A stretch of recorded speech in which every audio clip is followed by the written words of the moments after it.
How you doing, good people? This is Dave Bet Animal.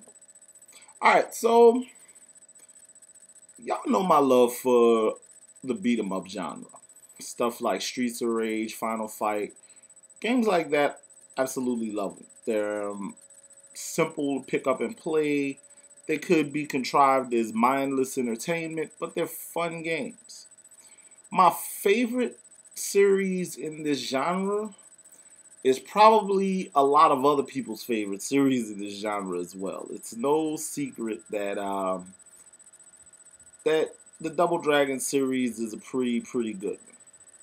Now, the interesting thing about the Double Dragon series, though, is not only its origins, but what may be the thing that stoked the fires for the Nintendo Sega rivalry. Alright, so Double Dragon is actually the spiritual successor of an earlier game by Technos Japan called Renegade. We got Renegade on the NES from its original publisher, Taito, or Taito, depending on how you want to pronounce that. But Taito published that game. And about a year or so later, 87, they put out another beat 'em up.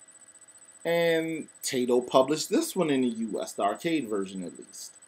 And this game featured two-player simultaneous gameplay. It had the similar damsel in distress storyline. But at the end of this game, the second game that Taito put out, you had to fight to the death at player 1 and player 2 at the end of the game to figure out who would end up with the girl. The tripped out part about it is that you played as twin brothers. Now, that game was Double Dragon, of course.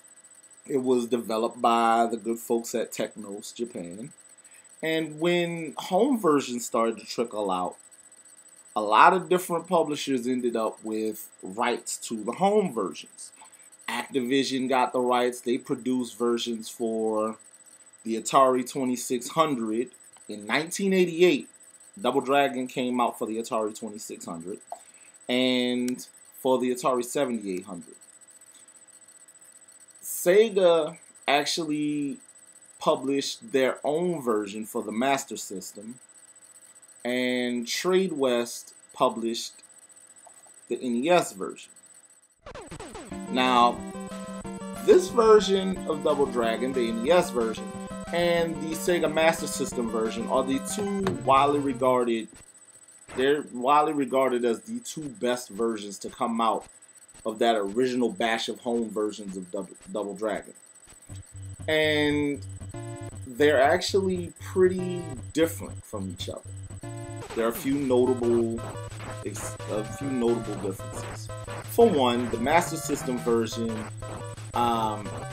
it does feature the two-player simultaneous gameplay. And if I remember correctly, you may have had more enemies on screen at once. Meanwhile, the NES version, it was two players, but it was alternating.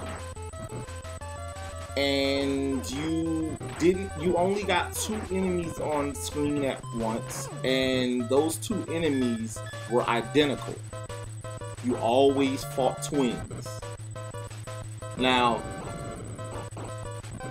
the most noteworthy difference between the NES version of Double Dragon and the Master System version of Double Dragon is the way your character got his abilities.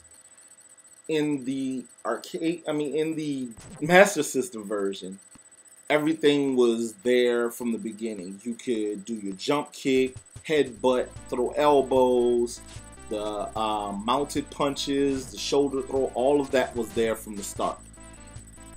The NES version of Double Dragon was interesting because it featured like a leveling system.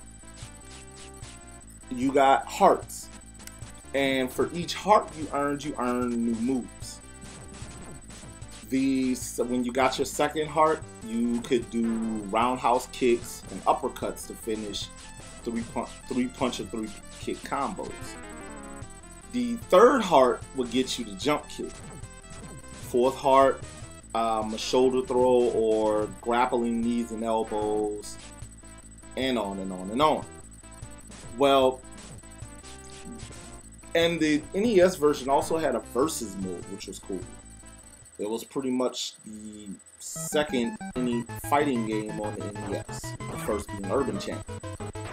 Now, Double Dragon on both consoles was excellent. They were excellent ports. And it's pretty much a quarter flip on which one you prefer. If you want to be able to play with your friends and have that more arcade perfect experience, you get the Master System version. If that didn't matter to you, but you wanted a really fun game in the theme of that game, of that arcade game, you would get the NES version. So it was, whichever one you wanted. Now, for my money, we would skip to the next console generation to get the best Double Dragon experience, and that would be Super Double Dragon. But this game has nothing to do with the summer of 8-bit. So, this has been 8-Bit Animal. I'll catch y'all tomorrow.